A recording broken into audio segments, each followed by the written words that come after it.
everyone, and welcome to Martin's Home and Garden's Houseplant of the Week. This week we've got a small change of scenery, and we're out in our tree and shrub department because Martin's is booming with customers at pretty much all hours of the day. So we had to move out back so that we could record a little bit easier. Today we are talking about one of the most common, if not the most common, houseplant that there is. This plant has become so popular because of its super beautiful foliage. It's really showy, but also the fact that you can get it to bloom without really caring for it at all. This plant is almost known for thriving on neglect, which is why it is such a popular houseplant and why it's given as gifts so frequently. I might not have said it, but this is a peace lily, if you didn't know. It comes in very different types of sizes and varieties. But all of the care is basically the same. So rather than picking a specific one, today we're going to just talk about how to care for peace lilies in general. So down here you can see smaller ones. And then up top you can see a humongous variety.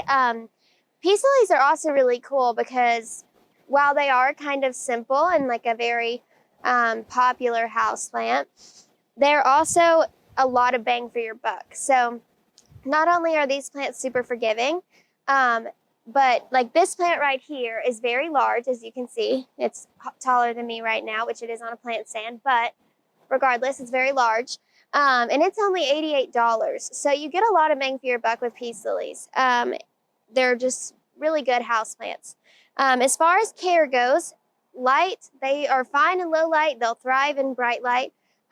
You can put them outside in the summer under full shade and they will thrive out there as long as you make sure that around fall, whenever it gets colder, you bring them back inside. If you fertilize them with something that's a bloom booster, you could probably get them to bloom several times a year. But as far as watering goes, these plants are really dramatic. So the second that they don't have enough water, they're going to go all limp and look all sad. But as soon as you hit them with water, they perk right back up. The most common way that I usually say to water peace lilies is to let them look like they need water and then water them. Because most of the people that bring in their plants to me to rehab a peace lily that they got at someone's funeral or something, oftentimes it's been overwatered. So I always say, let it dry out, let it look like it's sad, and then hit it with some water. But another fallback to that is that a sign of overwatering in peace lilies is that they do look like they're wilting. So making sure that it's not overwatered before you water it again when it looks wilty is really important as well. So not only are these plants popular, beautiful, easy to care for, but they're also on NASA's list of like certified air purifying plants. So these are really good for that as well.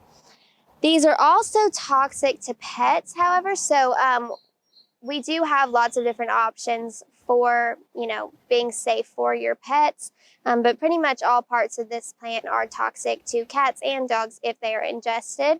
So that's something to keep in mind. You might have to keep them raised, keep them away from your furry friends, but they're a really good plant, and a lot of times people don't come out and buy peace lilies. They're more so a gift to somebody. So if you do receive it as a gift, just know it is poisonous to your cat or dog, but they're probably not going to die.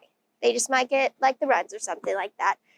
So just be wary of that, but also you can still own a peace lily. These plants are pretty awesome. We have tons in different sizes right now. Come check them out at Martin's and check out all the other fun stuff we've got going on. Thanks for checking in this week, y'all. See you next week.